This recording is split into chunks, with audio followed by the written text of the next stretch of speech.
শুভেচ্ছা, আপনাদের সবাইকে আমন্ত্রণ জানাচ্ছি চ্যানেল 24 এর সকাল 10টার খবরে। শুনছিলেন সেলন ফ্যামিলি ব্লেন্ড শিরোনাম। পুরো আয়োজনটিতে সঙ্গে থাকছি তানফির আহমেদ। অন করলেই পানির তুফান, আরএফএল ওয়াটার পাম্প। পুরো খবর। বিএনপির প্রতি কোনো আন্তর্জাতিক শক্তির সমর্থন নেই, কেননা লুটেরাদের সাথে কেউ থাকে না বলে মন্তব্য করেছেন আওয়ামী লীগ সভাপতি ও প্রধানমন্ত্রী শেখ হাসিনা। সরকার প্রধান প্রশ্ন তোলেন, কি অপরাধে আওয়ামী লীগ সরকারকে পদত্যাগ করতে হবে। গণভবনে বিশেষ বর্ধিত সভার ধারাবাহিকতায় এক স্থানে আওয়ামী লীগের কেন্দ্রীয় কার্যনির্বাহী সংসদের সভা। এতে সভাপতিত্ব করেন আওয়ামী লীগ সভাপতি ও প্রধানমন্ত্রী শেখ হাসিনা। শ্রদ্ধা জানিয়ে 1 মিনিট দাঁড়িয়ে নীরবতা পালন করব। শুরুতে 15 আগস্ট নিহতদের স্মরণে 1 মিনিট নীরবতা পালন করা হয়। বক্তব্যের শুরুতে বিএনপির এক দফা আন্দোলনের যৌক্তিকতা নিয়ে প্রশ্ন তোলেন সরকার প্রধান। বলেন, তত্ত্বাবধায়ক সরকার দিতে না চাওয়া দলটি এখন সে দাবিতে আন্দোলন করছে। আমরা দেখলাম তারা অনেক বড় বড় কথা বলে। এক দফা আন্দোলন কি? আওয়ামী লীগকে ক্ষমতাচ্যুত করতে হবে আর আমাদেরকে পদত্যাগ করতে হবে। আমার প্রশ্ন, জাতির কাছে প্রশ্ন, কি অপরাধ আমাদের? আমরা কি অপরাধটা করেছি? বিএনপি কি জবাব দেবে? তত্ত্বাবধায়ক সরকার চায়, গণতন্ত্র উদ্ধার করতে চায়। কি গণতন্ত্র দিয়েছে তারা বাংলাদেশকে? জিয়াউর রহমান দিয়েছে স্বৈরতন্ত্র, মাশাআল্লাহ। শেখ হাসিনা বলেন, জামাতকে সাথে নিয়ে দেশকে আবার অন্ধকার যুগে নিতে চায় বিএনপি। যাদের হাতে রক্তের দাগ, নেতারা সাজাপ্রাপ্ত, তারা কিভাবে গণতন্ত্রের কথা বলে সে প্রশ্নও রাখেন তিনি। দেশের মানুষ বিএনপির কথা বিশ্বাস করে না। হ্যাঁ, তাদের কিছু লোক আছে, থাকবে, এনটি আওয়ামী লীগ কিছু আছে, থাকবে, স্বাধীনতা বিরোধী আছে, সেই শক্তিটা আছে। যুদ্ধাপরাধীদের আমরা সাজা দিয়েছি, তাদের আওলাদ বুইনার আছে। জাতির পিতার হত্যাকারী, 3রা নভেম্বরের হত্যাকারী, তাদের কিছু আওলাদ বুনিয়াদ আছে। এগুলি তো তাদের সাথে থাকবে, আমরা জানি। এবং যত অপরাধী তারাই তাদের সাথে আছে। আর আমাদের দেশের কিছু বুদ্ধিজীবী, তাদেরকে আমি কথাগুলি বলবো যে আজকে যে কথাগুলি বললাম, অন্তত তারা যদি এগুলি ভেবে দেখেন যে দেশের অবস্থা কি ছিল, আর যদি ওরা কোনোদিন আবার ক্ষমতা আসে দেশের অবস্থা কোথায় যাবে।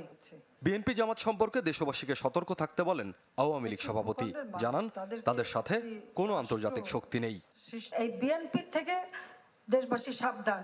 আর জামাত বুদ্ধিজীবী হত্যাকারী, যুদ্ধাপরাধী, নারী ধর্ষণকারী, লুটপাট, 71-এ তারা যে অপরাধ করেছে, যাদের আমরা শাস্তি দিয়েছি, তাদের থেকেও দেশবাসীর জন্য সাবধান থাকে। তারা বলে যারা কি আন্তর্জাতিক শক্তি পায়, কোন শক্তিটা আছে সেটাই আমরা জানতে চাই।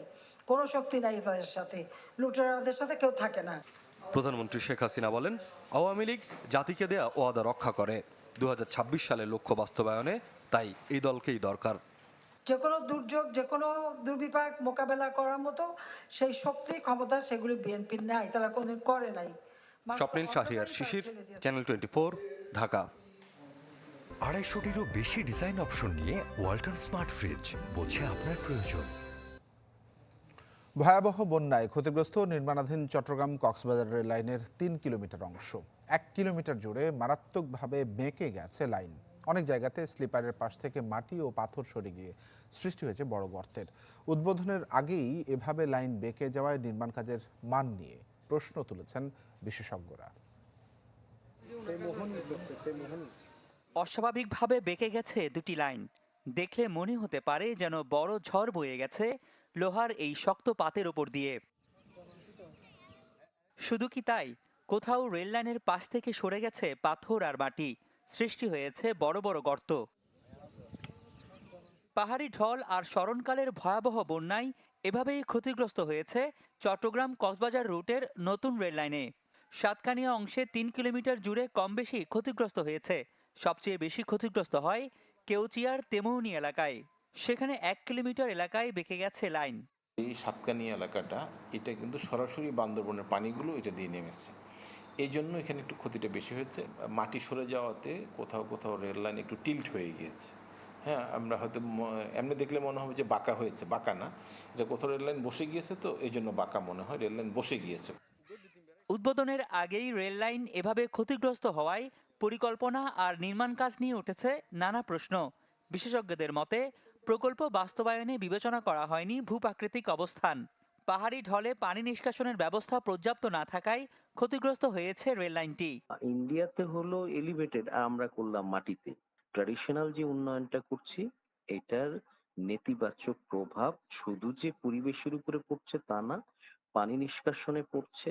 এটা না করে আমি একটা খুঁটির উপরে যদি করি, পানিও যেতে পারবে, হাতিও যেতে পারবে, মানুষও যেতে পারবে। অতিবৃষ্টি হোক আর যাই বৃষ্টি হোক। রেললাইন ক্ষতিগ্রস্ত হওয়ায় চলতি বছরের সেপ্টেম্বরে ট্রেন চলাচল শুরু নিয়ে তৈরি হয়েছে সংশয়। তবে রেল কর্তৃপক্ষের দাবি, দ্রুতই মেরামত হবে ক্ষতিগ্রস্ত অংশগুলো।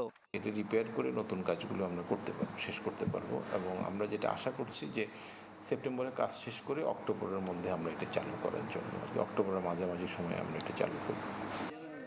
প্রকল্পে বন্যায় মোট ক্ষয়ক্ষতি নিরূপণ করা হচ্ছে বলেও জানায় রেল কর্তৃপক্ষ। 2000 থেকে কক্সবাজার পর্যন্ত 100 কিলোমিটার রেলপথ নির্মাণ প্রকল্পে এ পর্যন্ত শেষ হয়েছে 88% কাজ। প্রকল্প ব্যয় 15,000 কোটি টাকা। রনি দত্ত, চ্যানেল 24, চট্টগ্রাম। অবশেষে মেডিকেলের প্রশ্ন ফাঁসের ঘটনায় ধরা পড়েছেন চিকিৎসক দম্পতি ময়েজউদ্দিন আহমেদ ও সোহেলি জামান। চ্যানেল 24-এর অনুসন্ধানের পর 7 জন চিকিৎসক সহ চক্রের 12 সদস্যকে গ্রেফতার করেছে পুলিশ, যারা বিভিন্ন কোচিং সেন্টারের সাথে জড়িত। বিস্তারিত জানাচ্ছেন আব্দুল্লাহ আল ইমরান। 2018 সালে ঢাকা বিশ্ববিদ্যালয়ের প্রশ্ন ফাঁস নিয়ে অনুসন্ধান করতে গিয়ে মেডিকেল প্রশ্ন ফাঁস চক্রের সন্ধান পায় চ্যানেল 24। উন্মোচিত হয় স্বাস্থ্য শিক্ষা ব্যুরোর প্রিন্টিং প্রেস থেকে মেডিকেল ভর্তি পরীক্ষার প্রশ্ন ফাঁসের রহস্য। সে সময় চক্রের মাস্টারমাইন্ড জসিমউদ্দিন ও তার ভাই প্রেসের মেশিনম্যান আব্দুস সালাম গ্রেপ্তার হলেও গা ঢাকা দেন বাকিরা, যাদের অন্যতম ডাক্তার ময়েজউদ্দিন আহমেদ। সম্প্রতি রাজধানীর ইন্দিরা রোডের একটি বাসা থেকে ডাক্তার ময়েজ ও তার স্ত্রী ডাক্তার সোহেলি জামানকে গ্রেফতার করেছে সিআইডি। অনুসন্ধান বলছে, ফেইম নামের কোচিং সেন্টারের আড়ালে প্রশ্ন ফাঁস করতেন তারা, কামিয়েছেন 30 কোটি টাকারও বেশি। গ্রেপ্তার হয়েছেন ওই চক্রের আরেক সহযোগী ডাক্তার সালেহিন শোভনও, যিনি মেডিকেল প্রশ্ন ফাঁসের নানা অলিগলির খবর দিয়েছিলেন চ্যানেল 24-কে। এটা 2003 সাল থেকে শুরু হয়েছে স্যার, এবং এটা ফার্স্ট পেয়েছে মহেশ ভাই। এটা জাতির ব্যাকবোন ভেঙে দেওয়ার মতো অবস্থাটা ছিল। আমি আমার প্রফেশনকে আমি শেষ করে দিয়েছি। শোভনের মাধ্যমে এই জগতের খোঁজ পেয়ে ফুলে ফেপে ওঠেন পরিচিত কোচিং সেন্টার মেডিকোর প্রতিষ্ঠাতা জোবাইদুর রহমান জনি। অভিযানে তিনিও গ্রেপ্তার হয়েছেন। মিলেছে বিপুল সম্পদ এবং অর্থ পাচারের সূত্র। 11 জনের মতো মনে হয়, খুব সম্ভবত এরকম 10-11 জন হবে আর কি। সব কি আপনার স্টুডেন্ট ছিল? না, আমার শুধু 4 জন ছিল। জি। তো কত টাকা করে কন্ট্রাক্ট ছিল? এটা কেউ 6 লাখ, কেউ 7 লাখ এরকম ছিল। টানা কয়েকদিনের অভিযানে ধরা পড়েছে প্রাইমেট কোচিংয়ের ডাক্তার আবু রায়হান, ইহক কোচিংয়ের আক্তারুজ্জামান তুষার, জসিমের ভাই জহিরুদ্দিন মোক্তার এবং বন্ধু রওশন আলী হিমু, ইউনিভার্সাল অ্যাডমিশনের জহিরুদ্দিন বাপ্পি, ওমেকা কোচিংয়ের ডাক্তার ইমরুল কায়েস হিমেল এবং তার বাবা কুদ্দুস সরকার। গ্রেপ্তারকৃতরা আদালতে স্বীকারোক্তিমূলক জবানবন্দিতে অন্তত 1.5 শতাধিক শিক্ষার্থীর নাম জানিয়েছেন, যারা বিভিন্ন সময় অনৈতিক উপায়ে ভর্তি হন মেডিকেল কলেজে। আব্দুল্লাহ আল ইমরান, চ্যানেল 24, ঢাকা। ঢাকার আশুলিয়ায় একটি টিনশেড বাসায় বিস্ফোরণে দগ্ধ হয়েছেন 2 নারীসহ 6 জন। তাদেরকে শেখ হাসিনা জাতীয় বার্ন ও প্লাস্টিক সার্জারি ইনস্টিটিউটে ভর্তি করা হয়েছে। গেল রাত 8টার দিকে ধানসোনা নতুন নগর এলাকায় এই দুর্ঘটনাটি ঘটে। পরে বার্ন ইনস্টিটিউটে নিয়ে যাওয়া হয় দগ্ধদেরকে। সেমিপাকা টিনশেড ঘরগুলোতে রান্না হতো গ্যাসের সিলিন্ডার দিয়ে। ধারণা করা হচ্ছে গ্যাস লিকেজ থেকেই ঘটেছে বিস্ফোরণের ঘটনা। বার্ন ইনস্টিটিউটের দায়িত্বরত চিকিৎসক জানান, দগ্ধ সবারই শ্বাসনালী পুড়ে গেছে। বিভিন্ন রাজনৈতিক দলের নেতাদের সাথে আজ বৈঠকে বসবেন বাংলাদেশে সফররত যুক্তরাষ্ট্রের 2 কংগ্রেসম্যান রিক ম্যাক্রোরমিক এবং এড কেইস। বিকেলে ঢাকায় যুক্তরাষ্ট্রের রাষ্ট্রদূত পিটার ডি হাসের গুলশানের বাসায় এই বৈঠক হবার কথা রয়েছে। এর আগে সকালে ধানমন্ডি 32 নম্বরে বঙ্গবন্ধু শেখ মুজিবুর রহমান স্মৃতি জাদুঘর পরিদর্শন করবেন তারা। দুপুরে রাষ্ট্রীয় অতিথি ভবন পদ্মায় 2 কংগ্রেসম্যান বৈঠক করবেন পররাষ্ট্রমন্ত্রী একে আব্দুল মোমেনের সাথে। অংশ নেবেন মধ্যাহ্নভোজেও। কাল কক্সবাজারে রোহিঙ্গা ক্যাম্প পরিদর্শনের কথা রয়েছে তাদের। দেশে এখনও শুরু হয়নি সাপের বিষের প্রতিষেধক উৎপাদন। রোগীর চিকিৎসায় তাই ভরসা করতে হয় আমদানি করা অ্যান্টিভেনমে। বিশেষজ্ঞরা বলছেন, আবহাওয়া ভেদে আলাদা সাপের বিষের প্রোটিন, তাই শতভাগ কাজ করে না অন্য দেশ থেকে আনা প্রতিষেধক। তাই স্থানীয়ভাবে অ্যান্টিভেনম তৈরিতে নজর দেবার পরামর্শ তাদের। রমিজ হুসাইনের প্রতিবেদন। দেশে প্রতি বছরের তামিলনাড়ু থেকে আমদানি করা অ্যান্টিভেনম সব সাপের ছোবলে শতভাগ কার্যকর নয়, অথচ সে দেশের অ্যান্টিভেনম দিয়ে এদেশে সেবা দেয়া হচ্ছে কয়েক যুগ ধরে। আগে পশ্চিমবাংলায় তৈরি হতো, পশ্চিমবাংলার এটা উৎপাদন কেন্দ্র বন্ধ হয়েছে, এখন তামিলনাড়ু বা ওখান থেকে আসে। এটা একটা বড় বিষয় যে অ্যান্টিভেনম ওখানকার সাপের যে প্রোটিন আমাদের সাপের যে প্রোটিন এটা এক না। তো আমাদের এখানে সাপের ভিতরে অনেক বৈচিত্র্য এসে গেছে। যেমন আগে রাসেল ভাইপার ছিল না, এখন এটা ঢুকে গেছে। এটা ভারত থেকে বন্যার সময় 2000 সালে আসে।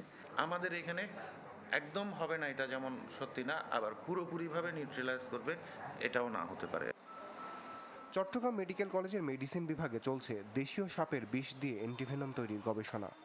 2018 সালে প্রকল্পের কাজ শুরু হলেও কবে নাগাদ দেশীয় অ্যান্টিভেনম দিয়ে সাপে কাটা রোগের চিকিৎসা সম্ভব তা নিশ্চিত নয়।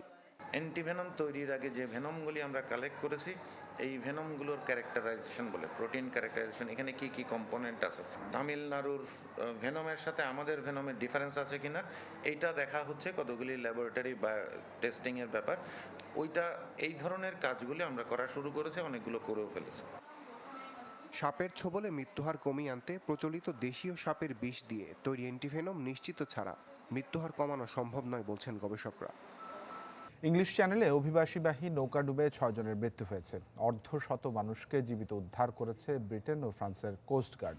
তবে এখনও নিখোঁজ রয়েছেন অনেকেই। স্থানীয় সময় শনিবার ক্যালাইসের কাছে সাঙ্গা উপকূলে নৌকাটিকে প্রথম শনাক্ত করে ফ্রান্সের একটি জাহাজ। এরপর উদ্ধার কাজে নামে ফ্রান্সের 4টি জাহাজ এবং একটি হেলিকপ্টার। যোগ দেয় 2টি ব্রিটিশ নৌযানও। উদ্ধারকারী দলের মুখপাত্র জানান, অতিরিক্ত যাত্রী বহন করায় ডুবে যায় নৌকাটি। বলেন, অভিবাসীদের বেশিরভাগই আফগানিস্তানের নাগরিক। পাকিস্তানের তত্ত্বাবধায়ক সরকারের প্রধানমন্ত্রী হিসেবে আজ শপথ নেবেন আনোয়ারুল হক কাকুর। এর আগে কয়েক দফা আলোচনার পর তার নাম চূড়ান্ত করেন বিদায়ী প্রধানমন্ত্রী শাহবাজ শরীফ ও পার্লামেন্টের বিরোধী নেতা রাজা রিয়াজ। সংবিধান অনুযায়ী 90 দিনের মধ্যে নির্বাচনের আয়োজন করতে হবে তত্ত্বাবধায়ক প্রধানমন্ত্রীকে। তবে দেশটির নির্বাচন কমিশন জানায়, নতুন আদমশুমারির কারণে পিছিয়ে যেতে পারে ভোট।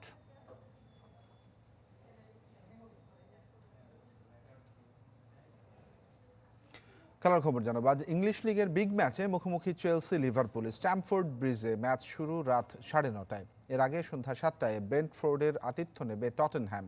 লা লিগায় শিরোপা ধরে রাখার মিশনে নামবে বার্সেলোনা। রাত 1:30টায় খেতাফের আতিথ্য নেবে ব্লগানাররা। দর্শক, এই ছিল চ্যানেল 24 সকাল 10টার খবরে। বিশ্বের যে কোনো প্রান্ত থেকে সবশেষ খবর জানতে ভিজিট করুন আমাদের ফেসবুক পেজ, ইউটিউব চ্যানেল এবং ওয়েবসাইট। সঙ্গে থাকায় আপনাদের সবাইকে অনেক ধন্যবাদ।